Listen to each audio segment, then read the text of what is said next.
पहले ही बोला। ये सारी बातें अपनी पुस्तक में लिख के चले गए, लेकिन पढ़ने वालों की बुद्धि में याद कुछ ना आया। अरे बाबा, पढ़ने वालों के दिल में कुछ भी नहीं समाया।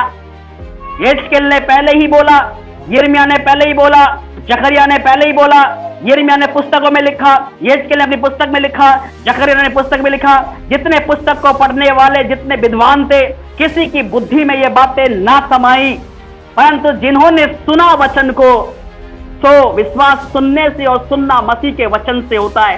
जितनों ने वचन को सुना, उनको सुनने वालों को याद आया कि हमारे याजक ने, महायाजक ने आराधनालय में, मंदिर में ये वचन हमें बताया था, और वचन यही कहता है। हालेलुया।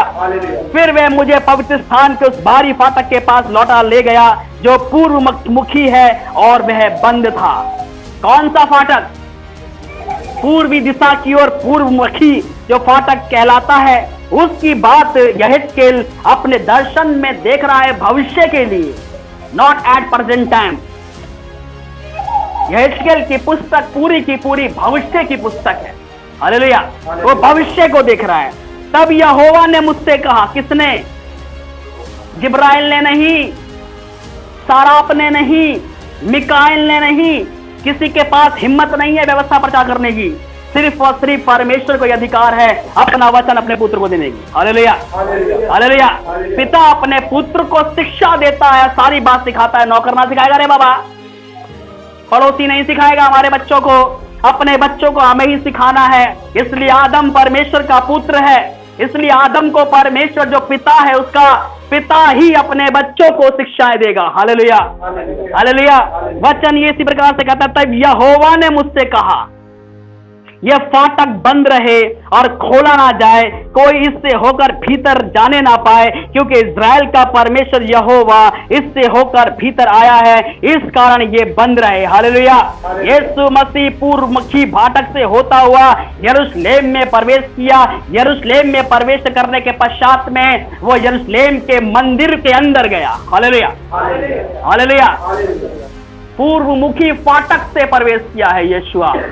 पूर्वमुखी के फाटक से लेकर यरूशलेम के मंदिर तक भव्य स्वागत यरूशलेम की भीड़ ने, और जो यरूशलेम के बाहर की बाहरी भीड़ जो आ रही थी, उन्होंने होसन्ना चिल्लाते हुए, राजाओं का राजा, प्रभुओं का प्रभु, जो परमेश्वर के नाम से आता है, उसकी प्रशंसा स्वर्ग में, उसकी प्रशंसा पृथ्वी पर, उसकी प्रशंसा यरूशलेम में हम भव्य स्वागत के साथ हम करते हैं। इसलिए उसका स्वागत है हमारे यरूशलेम में, आप आओ प्रभु। Hallelujah, hallelujah.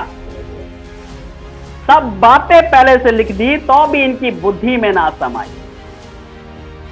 बाहर के लोग समझ जाते हैं, जो अपने आप को सोचते हैं ना, हम कलीसिया में आने वाले हैं, हमें बहुत ज्ञान है, हमें बहुत समझ में आ गया है, ये ऐसे ही मंदबुद्धि आंख बंद वाले लोग रह जाएंगे।